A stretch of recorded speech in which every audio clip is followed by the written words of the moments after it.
movie in the making, but a movie unlike any other ever made. When it's completed, not a single human being will appear on the screen, for a whole new world has been created. The world of the Dark Crystal, inhabited only by strange and magical creatures. Oh, spectacular. Great, sure.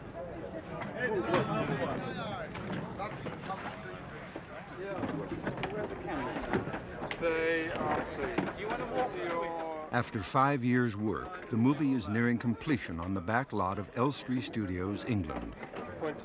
Shooting is about to begin of one of the climactic scenes, a battle between the forces of good and evil, between the gentle Landstriders and the deadly Gartham.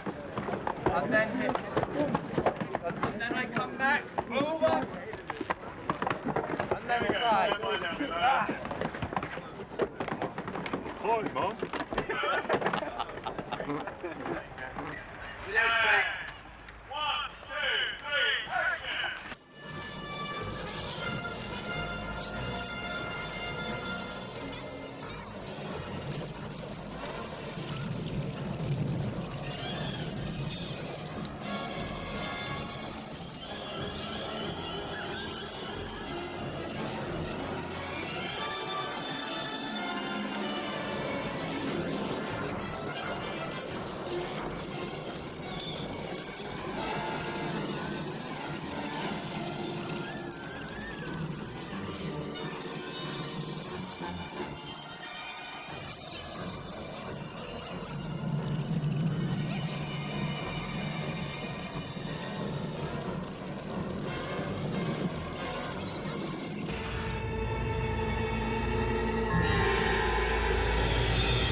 When we first started on this project, I wanted to create the world first. I wanted to start with a visual world of what these characters looked like and what the whole place was. Plants, trees, rocks, all of that. Start with that first and then have the story grow. And so that was what we did. You know, we began thinking about this, and about the same time we started thinking about it, I saw some of the work of Brian Froud. And I immediately loved it. I thought it would be the sort of thing that was just right for this particular idea. And his concepts visually were the type of thing that we could translate into 3 dimensions.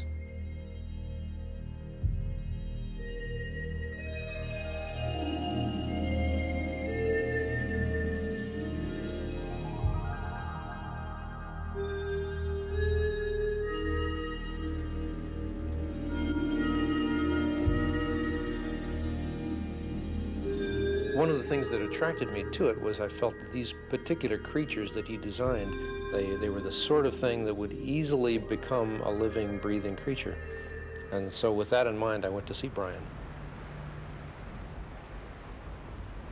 Jim came to visit me in Devon, and we went out for a walk, and there were twisted trees and moss, and he said he wanted the film to feel like this.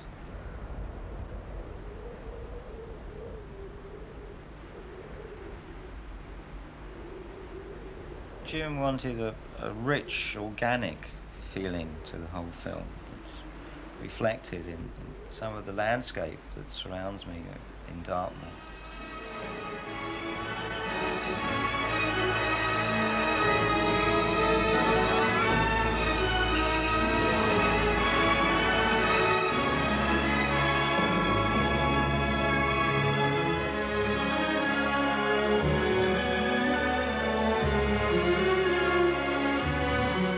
We did a lot of research, did a lot of reading into various religions and philosophies and art forms. We wanted to make these characters alive, to exist in their own world, not just for the very short time that we see them in the movie. We want to know that when we leave them at the end of the film, that they're still living, they still have their own lifestyles. Jim had feelings about what the major creatures were and some of their characteristics, and it was my job to show how they looked. I always start with the eye. The eye is the focal point of all these characters. And for the Skeksis, they needed to have a penetrating stare. The Skeksis are the evil race of beings that are central to the movie. They are part reptile, part predatory bird, part dragon.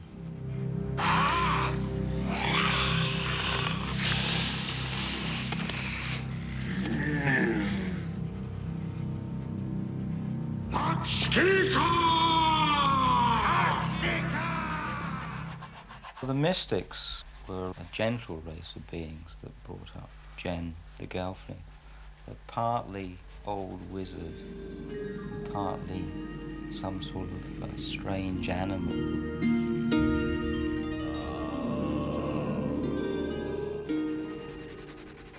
The Gelflings, I suppose, are basically our hero and heroine. They are the ones that we identify with. They take us through the film.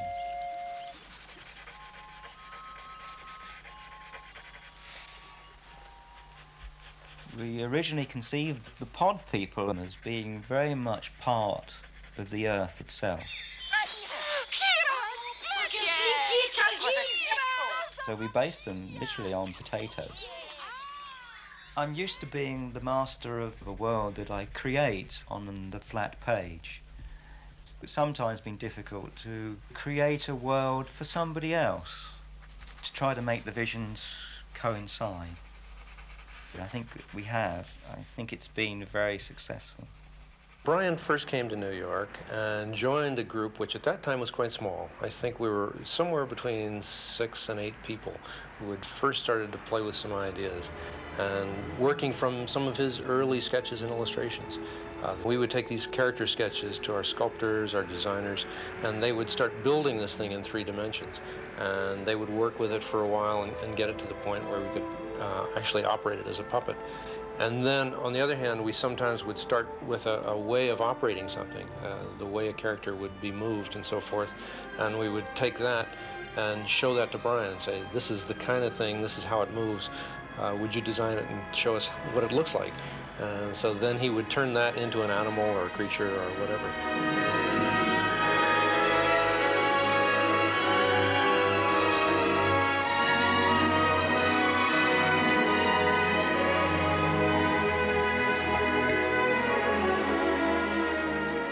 It was a back and forth process where we would design a rough one, we would build the thing, we'd put it on videotape. We usually just shot a little tape of the rough tape of it in the studio, and then we'd all look at it, talk about it a while, and then pull it all apart and start all over again.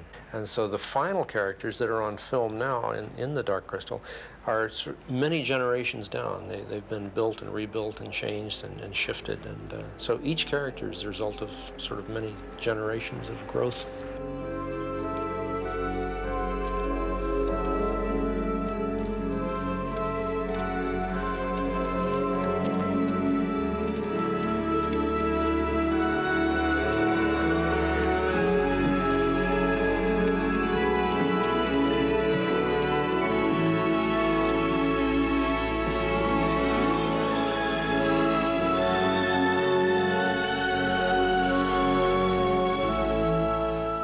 The Gelflings, I really feel, were the hardest of the characters to design, in that we had decided they should be the most human. They are kind of our bridge characters, the characters through which the audience enters this world. And so as such, there were many different ways we could go, many different options. I started by sculpting tiny heads in plasticine, and I worked very quickly, so I just keep sculpting them and turning them out. And you know, Jim and Brian would come by and say, yes, well, I like that, but change the eyes, change the mouth. And we went through a whole series of developments, from a very animal-like face for each of them to a much more human face. And it was very difficult to get a female animal-like creature to look pretty enough, so we developed away from that. And finally, it seemed like after years of this, I did get 2 heads Jim and Frank and Brian came to look at them, and they finally said, yes, I think that's it. I think those will be the Gelflings. Rovier. Huh? What cruda? You Gelfling?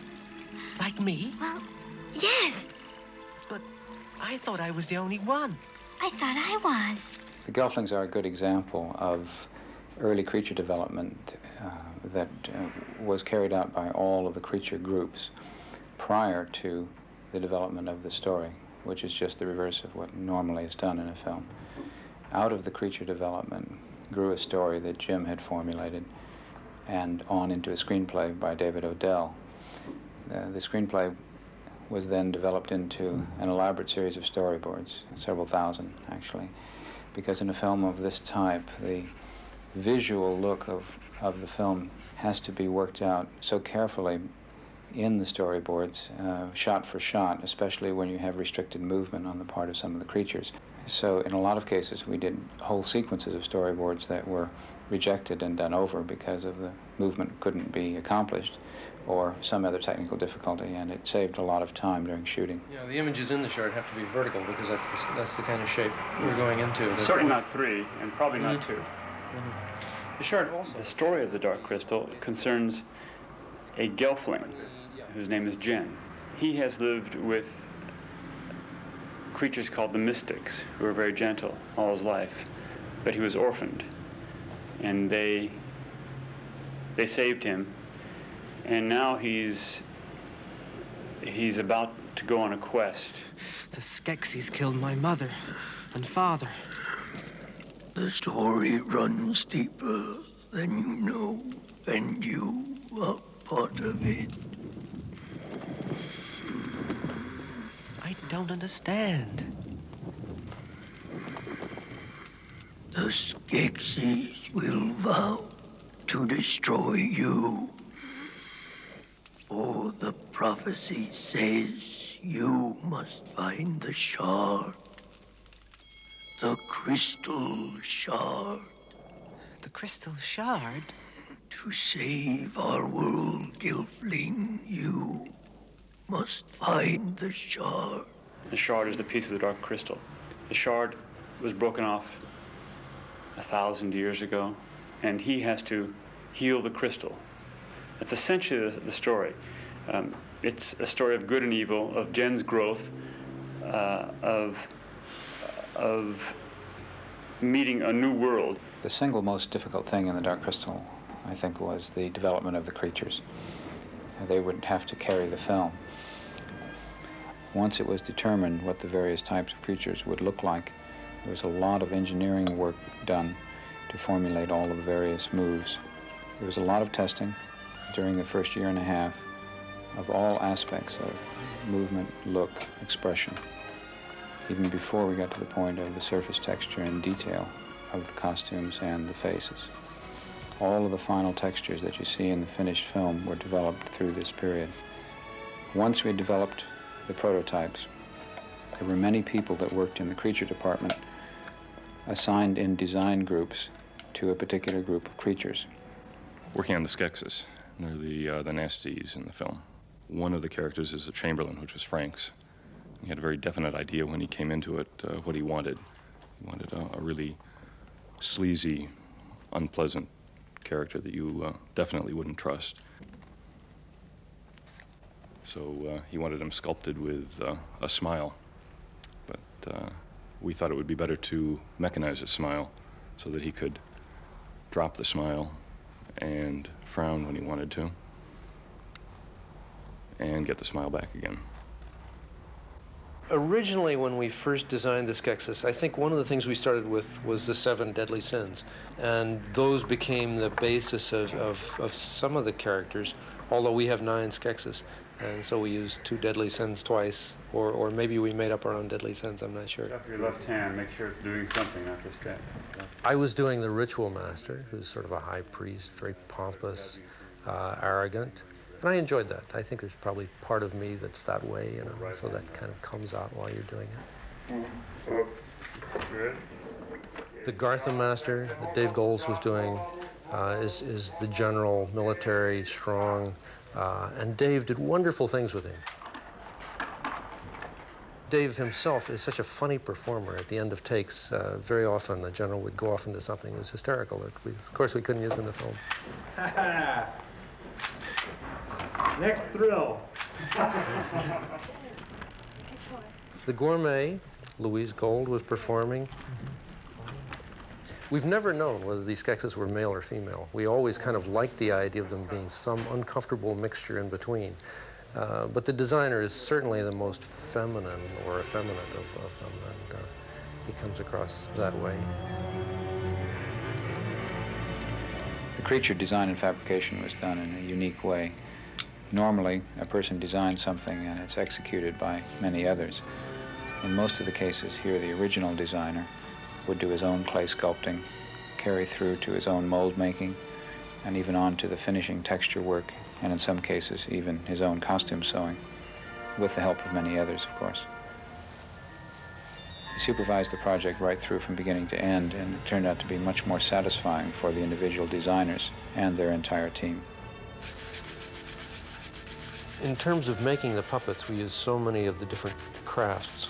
I mean, we had used jewelry makers, wig makers, people who worked in latex, foam, leather, wood carvers, you name it, and we used it. Casting in plastics, casting in bronze. All of those, the crafts we were using heavily.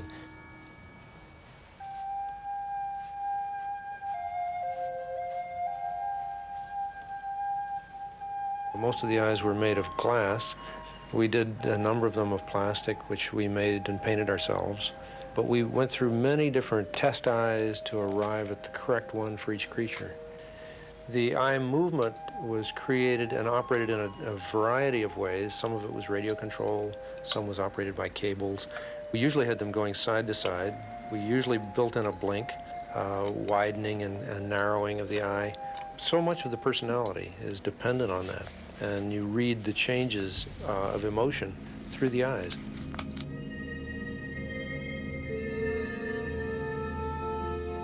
The various groups of people did become very attached to their creatures, and there was a little bit of rivalry sometimes between the groups. Not only over the creatures themselves, but sometimes over how much time they had to finish. Occasionally there was jealousy because one group was needed before another group, and they weren't sure whether they had time to get the final details finished before photography. They were all very concerned about how their creatures appeared on film. We're doing the Gartham.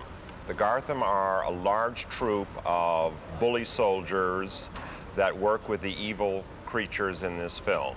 They have to go out and catch peasants for converting into slaves. They have to smash down obstacles. They are the bullies for the Skeksis. We started designing this about 2 years ago, and the creature has had to evolve as the script has changed.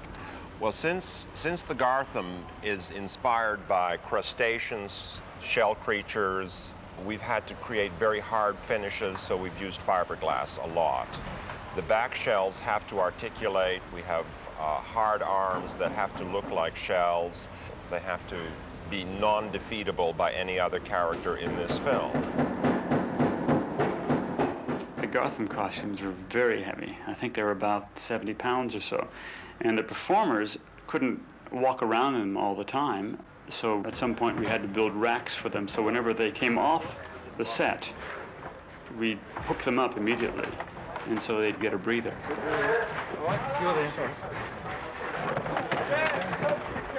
Approximately a year before we began shooting the film, we had a casting session and we chose a group of performers. They were mostly dancers, mimes, clowns, acrobats, and this was all under the direction of Jean-Pierre Amiel, who is a Swiss mime, and he himself was a marvelous performer. And so he worked with this group over the next 8 months, devising the way each of these kinds of characters would move and how they would walk. We were looking for people who could express their entire performance with their body. We look for the same sort of thing when we look for puppeteers, people who can do their entire performance in their hand, you know. And these guys had to do it with their full body. Draw across, fly into turn, curl the water in, water falls, twist, and I'm afraid of something up. Okay. So we finish there. We tried developing new movements and mannerisms for the creatures and characters in the film because they are on another world, and we wanted to make them unworldly in both their look and their movement. Rush, run. Real fast.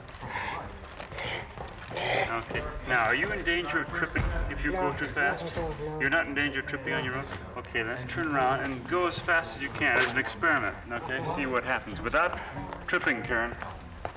Okay, go ahead. You want to go for us? Huh? As fast as you can. That's it. Good. Now let's try it with your head up a little bit higher.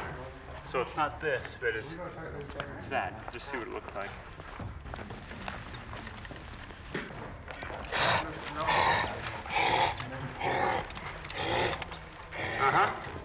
Good. The most difficult creature to perform was undoubtedly the mystics, because the operating position is so difficult. The performer is down virtually on their haunches, walking on your haunches, with their right arm extended out if they're right-handed, and the hand is out in front of them and has the full weight of the head on it. And so it's really, I was in one time and I could hold a position maybe 5 or 10 seconds. It's very hard, and these guys were working scenes that would take 2 minutes, 3 minutes long.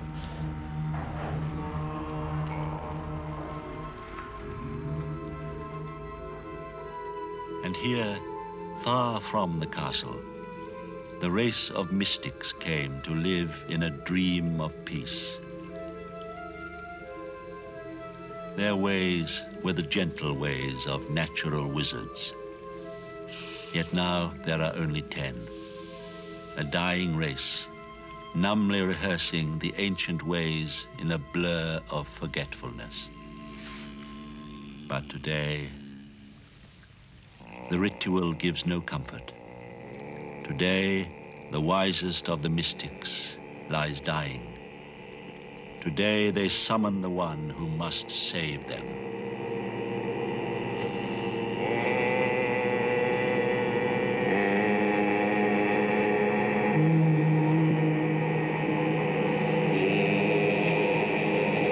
And one of our mimes, whose name was Robbie Barnett, was a clown and a stilt walker. And he came into the rehearsal hall one day with his 10-foot stilts, and he got up on them and he was showing people how he was moving around. And I think it was Brian Froud that saw him on the stilts, and all of a sudden, had this great realization, and it was aha. And so he immediately began designing what could be done with 4 stilts. And so he put stilts on his hands as well as on his feet, and they roughed a shape over him, and we started designing the Landstrider. The Landstriders were designed really as a mode of transport. Part of the brief was that they had to run like the wind. And this was a phrase that stuck in my mind. And how did you design a creature that could move fast?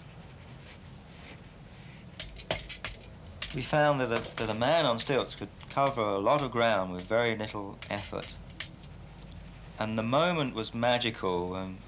There was our creature. There was the beginnings of it. There was a creature that could run like the wind.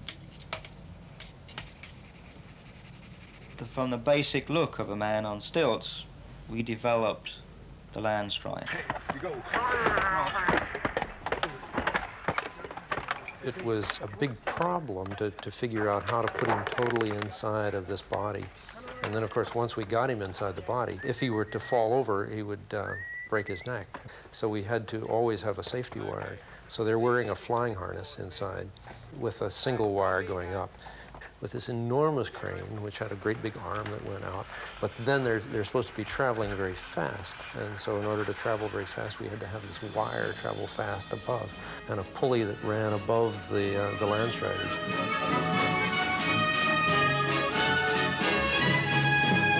The prophecy didn't say anything about this. Prophets don't know everything.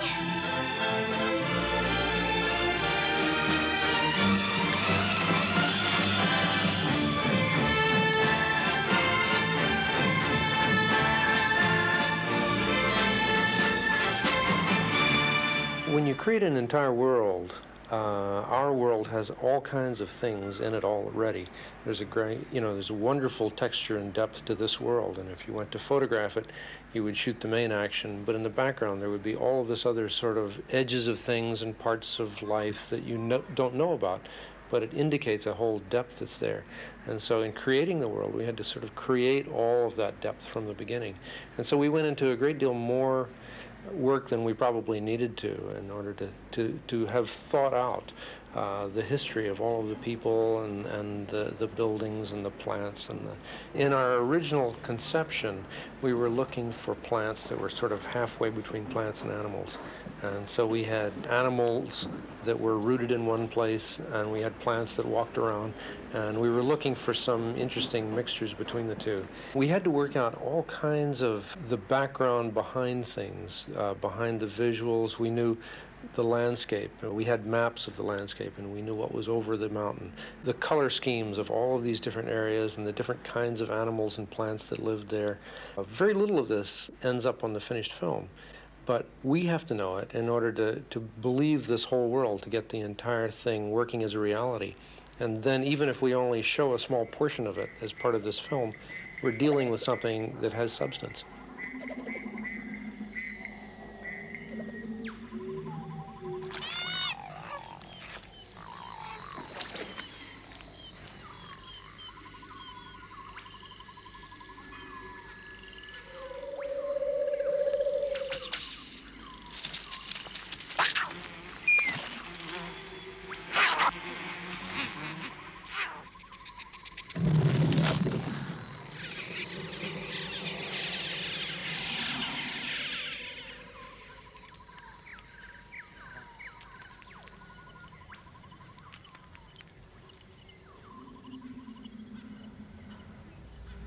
When we wanted to show a great expanse of the landscape in this other world, it was not always possible to build it in the studio.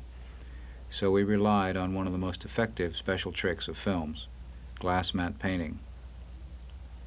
The live-action foreground material was photographed at the studio, and a special artist then painted most of the landscape on glass to match the previously photographed part of the scene. The two images were then married together on film.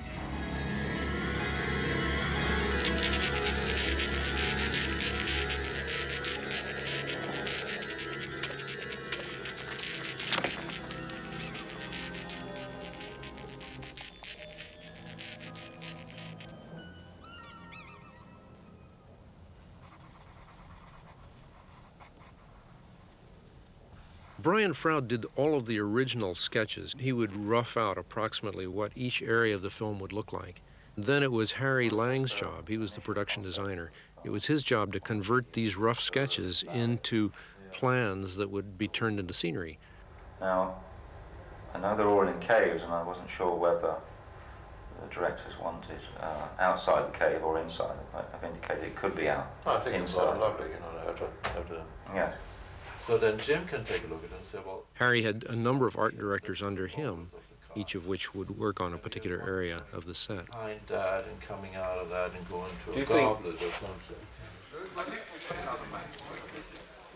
Harry Lang really did a beautiful job of converting Brian's drawings into scenery. Got a way to go, yes, isn't there? At one point we had 80 plasterers working on the sets. And these guys they're not just plasterers, they're really artists, and they're sculptors.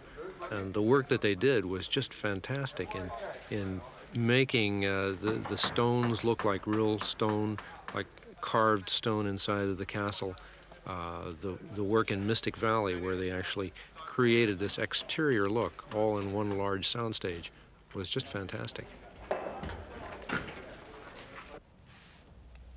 The castle was the one set never built full scale in the film. We had the interiors of the castle on the various stages, but all the exterior views were miniatures. The landscape around the castle was built over an entire soundstage, a vast, desolate desert with mountains in the background.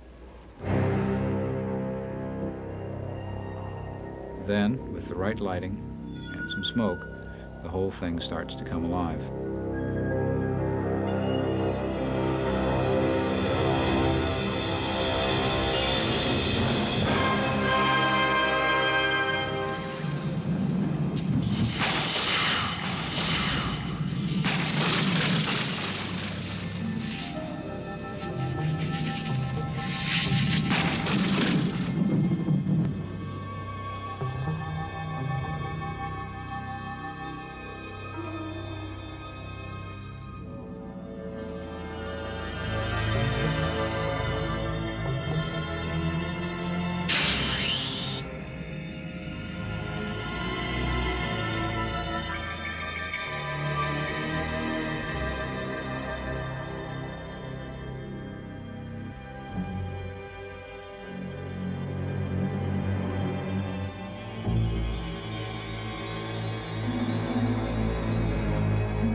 We were very fortunate that we were able to talk Ozzie Morris into shooting this film. It's his last film before he retires.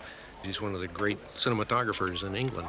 Ozzie was shooting all of the footage through a Lightflex, which was a unit that sits on the front of the camera, and it gives a faint color tint to each scene. Ask him again. Steve, is that switched on? It was Ozzie's feeling that he was trying to create a sense of magic, a sense of fairy tale. By giving it that sort of overall color wash, he felt it would look more like Brian's original paintings. Close-up of Robbie's face right in here. Sure, shoot it that way. Little bell on it.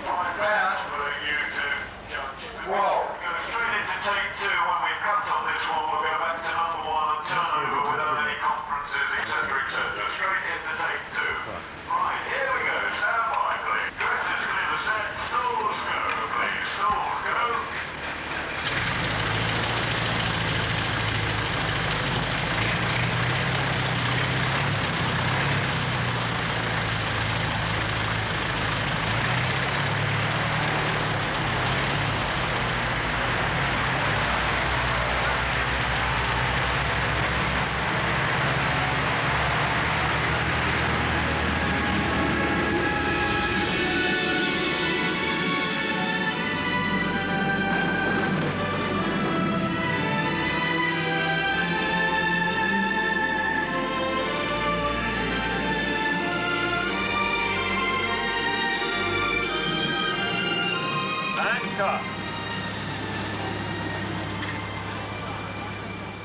Co-directing is always a slightly complicated thing because films are normally directed by one person, and an entire film unit is not used to relating to two people, they're used to relating to one.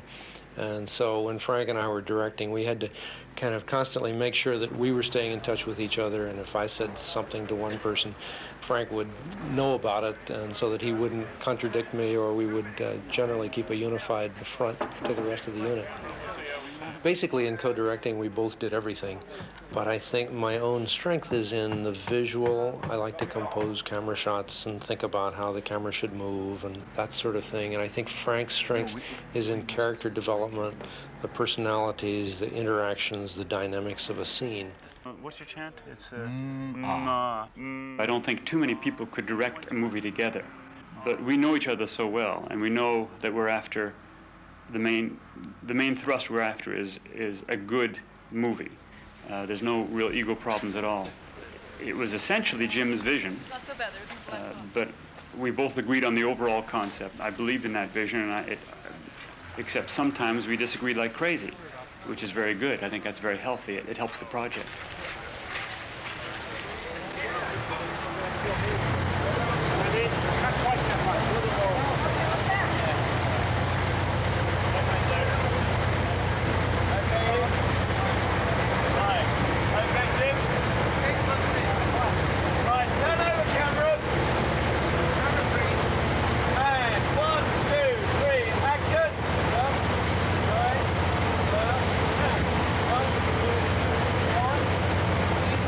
Jen was probably the hardest character I've ever manipulated, in that he was very human, very lifelike.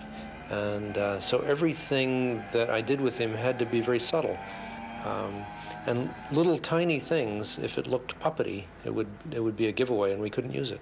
I found, for instance, when I was trying to make the character walk, with the Muppets, if Kermit walks across stage, he sort of goes across like that. It's really easy. You just kind of go pop, pop, pop. But I found the only way that I could make Jen's walk believable would be to have him straight over my head, and then I would walk. I would take small steps, because then, as the character's head moves in relationship to going down, it was accurate. And that was the only way I could do it. And if I had to sort of work slightly hunched over, the walk wouldn't be realistic. And it was amazing the subtlety of little moves that would give this thing away. We would spend hours figuring out how he rises from kneeling to standing position. And when does the head straighten and look around? When do his eyes look up? When do you cut your eyes in relationship to your head turning? All of these things that you do automatically without ever thinking about them. We have to analyze and figure out how to do that. And then we have to translate that into the mechanics of the puppet. And the puppet itself has mechanical things operating the heads and the eyes and the ears and all of that stuff. So it's translating all of that into that created this monumental task.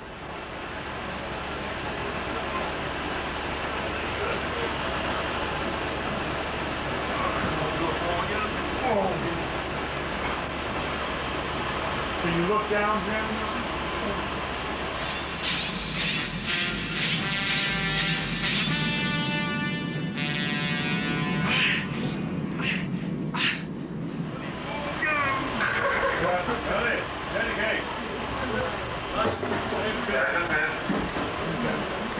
In order to do the wide shots of Jen running or walking, we had to use a fellow who was the size of the character Jen. And I think we did it effectively. I think your mind doesn't go to it. It just becomes part of Jen's character.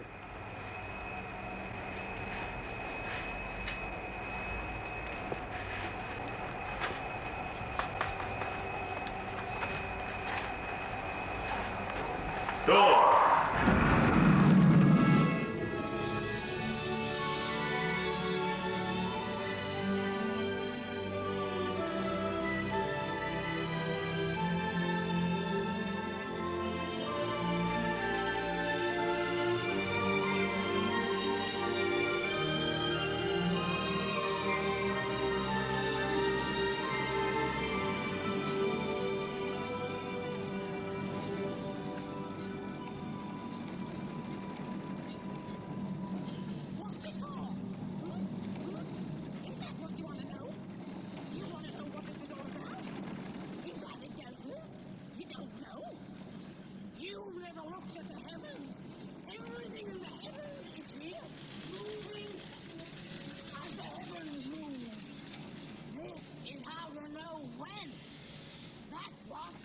Suns, stars, moons, the very ankle of eternity, the very gingulus of time.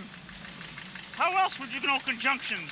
I think Aughra's a great character, not because I performed her, but she just looks gorgeous. She's such a beautifully designed creature. And she's a woman, which helps a great deal, because that helps the movie a lot, just to give it a different little flavor. She's so ugly, she's beautiful. So I love her. I mean, I felt I did a good job, but gee, I thought it was easy after you got the design like that and the sculpting, and it was just gorgeous. Mind your heads, please. Mind your heads coming around again. Stay where you are, Frank. Stay where you are, Dave. Action, Jim. I felt the body very much, the hulking mass that you moved around, and it was very scary from the outside. But there's a lot of strength in her as a character, and a lot of warmth, I hope. Besides myself, I had 3 to 4 people operating Aughra.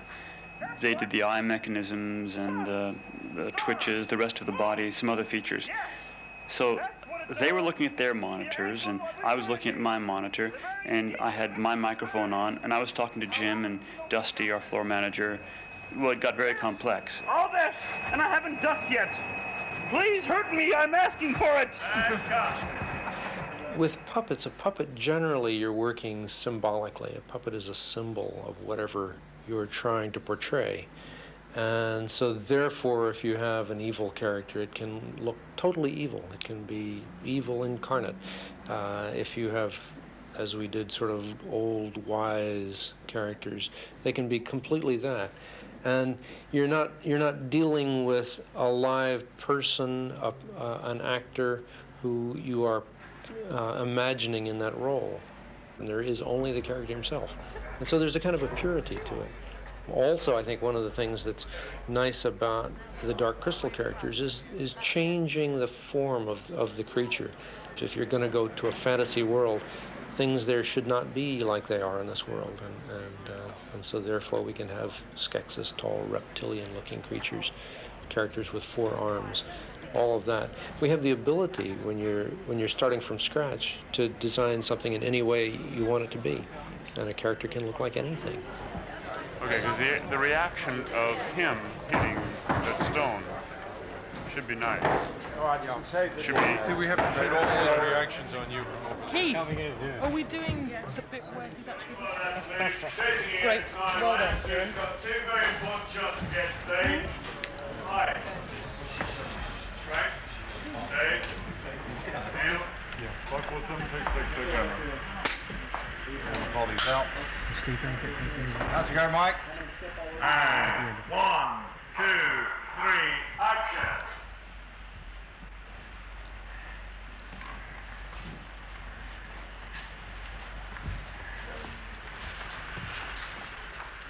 There, Frank.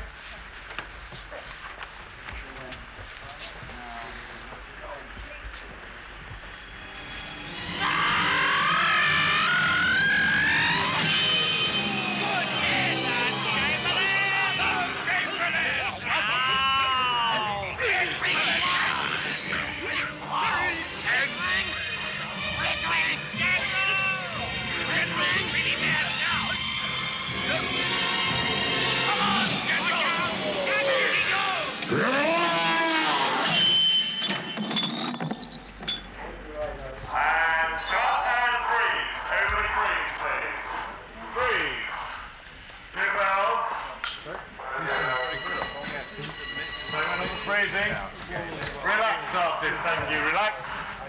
Yes, Frank. Over the years, we've worked with a lot of different kinds of creatures that you have to have performers inside of. And we've always found it terribly important to be able to get the people out. If you design a character that it takes, 10 minutes or 15 minutes to get into, and another 10, 15 minutes to get out of, then you'll be in there all morning. You know, the people won't get out until lunchtime. But if you have a creature that you can get into in about a minute and a half and out of in 30 seconds, you can take them out anytime you hit a 10-minute break. It makes the day a great deal easier on the performer. There should be the harness at the back. We've always worked with monitors, with television monitors, and this is so that we can see exactly what the film camera is recording. So we developed some very lightweight monitors that the performers could actually wear inside these creatures. And when I was in the Ritual Master, I always had this little monitor on my chest, and I'm inside this whole thing, and I'm in there watching television. And they pass down cold drinks for me and things like that. But without that television, we could not perform. There's no way we could do a film like this without it. Yeah, you're comfortable, Dave. Oh, so yes. Now, by the law, he must pay.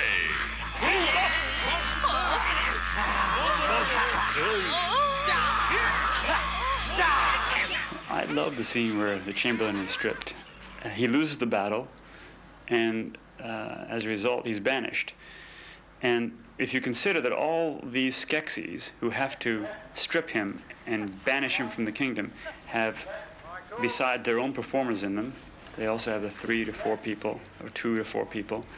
You've got Grand Central Station moving. And it was quite something to have everybody just moving. As you have a small army moving. I think it's a terrific scene because I love the idea that, as Jim and Brian and I talked about, these Skeksis have layers and layers and layers of clothing. In essence, it's their jewelry. It's their hierarchy. The more lace and jewelry and things, the prouder they are of themselves. Now let him go! The Chamberlain is banished!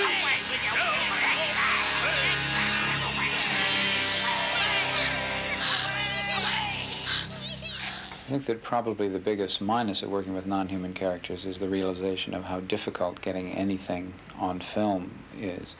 With a human actor, you can just place them in front of the camera and tell them where to go or tell them what to look like, and they do it, and they contribute their ability and talent through how they're supposed to perform. With the non-human actors, we're required to orchestrate every movement, every head turn, every eye twitch, every move from side to side. So Lou, I'll look to camera, do a small left, right. For me, I think the single most important person probably was the person doing the eyes of the puppet, because without those eyes working, it doesn't live. When they look at Stevie's yucky eye. Okay, turn over. And action.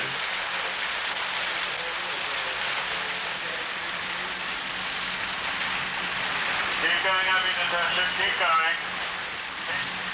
It required your puppeteering assistants that they would sit sort of on the sidelines with a monitor in front of them, with a little remote control box, and they would watch your movements on that monitor, and they would go with you, making those eyes look to the right, look to the left. We'd choreographed it all out beforehand and rehearsed it. But still, there was that distance, and it was very difficult. And cut. Video replay, please. We did use a very involved video support system all during the picture that could record and play back everything that went on to allow them to see each take and decide how their own performance, as well as the others, were appearing on film. That's all I wanted to get, just to give an extra little. Rock on the floor. I think it's fine, Jim. Yeah. I think it's fine. Okay, camera moves into the tunnel. Tunnel? Tunnel.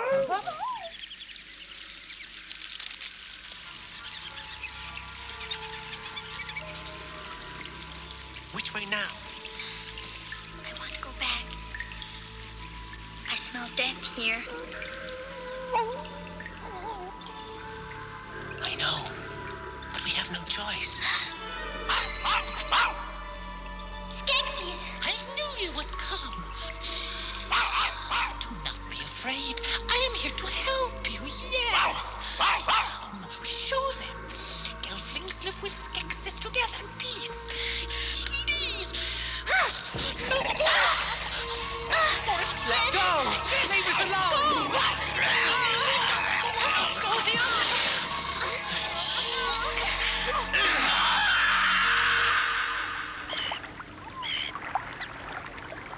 The Black River was to be a quiet little interlude. It was sort of one little period where there was a pause.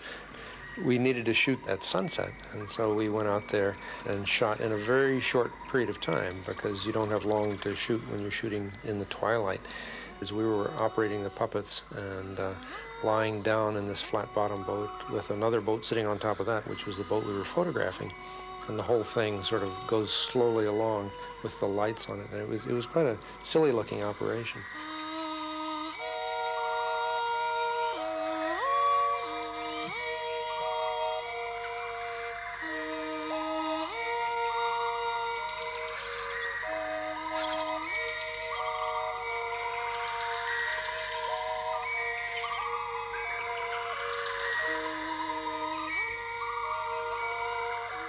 And then we went around and we took portions of that whole thing, the riverbank and so forth, and brought that into the studio and shot all the close-ups in there, just so that we could control the creatures and the plants and that sort of thing. Door up, Dusty. Come with. I thought George had done it, yes. Oh. Yes, help yourself. He's hanging around. All right. Okay.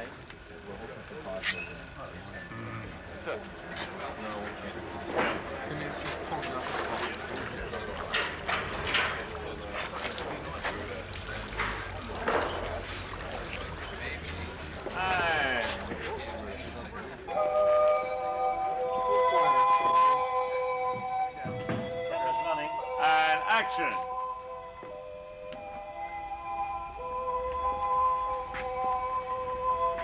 Go, Michael.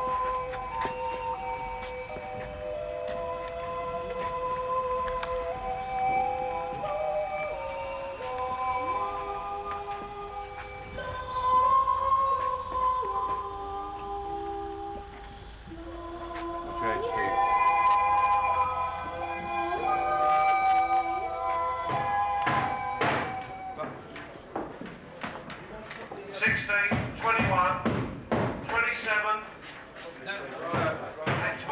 The script called for the castle to be destroyed, so we built several large-scale, intricate models of the various chambers in the castle, with plaster work covering the crystalline structure underneath. Hundreds of small explosive charges were then set to break up the surface and cause it to fall away. What we're going to do is you start to go on the count of 3. Right, ready? Go back to square one. It was photographed by 3 high-speed cameras and had to be right the very first time, or it would have taken several days to reset. Okay. All ready? Right. Billy, yes, you're there. Everybody else very quiet. Here we go now. Turn over. 2, 3, and 1, 2, 3.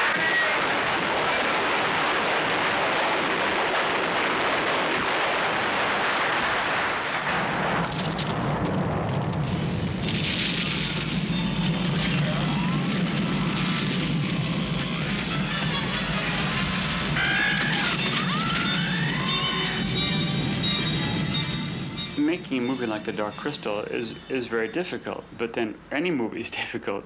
I know I'm like anybody else. I go to see a movie they spend a year or 2 making, and all the energy and time went into it, and afterwards you get out of the movie house and you say, okay, so what's for dinner? And I'm just like anybody else. But people don't realize that it's just an immense effort. It was very joyous, too, and exciting.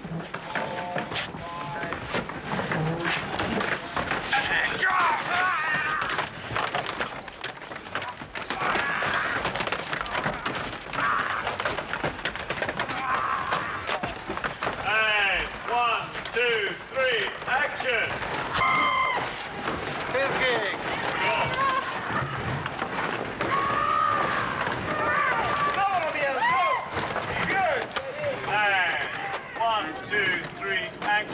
Sideways move to your right now. And right round, right round. Whoa, and rear.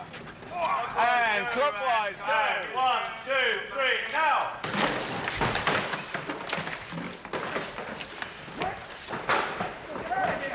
And 1, 2, 3, go. Sit up, Kieran, if you can.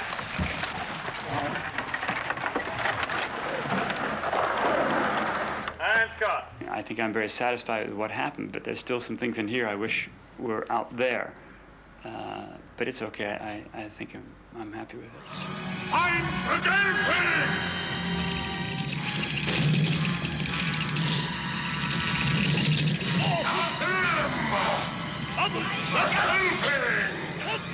Bring him to the castle! Of him! Of him! Death to Dolphin! I would hope that the audience responds to the characters in the way they would respond to human characters, that they're just there on the screen, that we may have wandered off to another planet and photographed actors that live there, and not worry about the technical side of how difficult it was to bring them to life.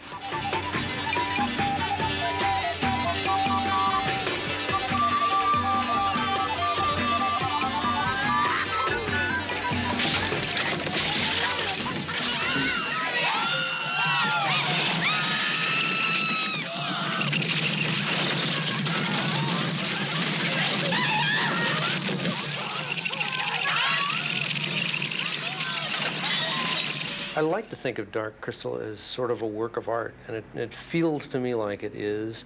But it's not a personal work of art. It's not just something I did, but it's something that, you know, Frank and Brian and Gary and all the performers. So hundreds of people created this thing, and as a work, I think it's something we'll always be happy with.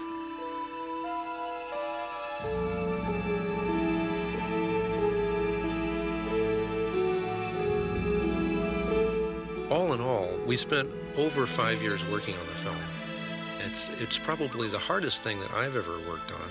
It was the most work, it was the most difficult, but it was the most fun, it was the most rewarding, and of all projects that I've ever worked on, it's the one that I'm the most proud of.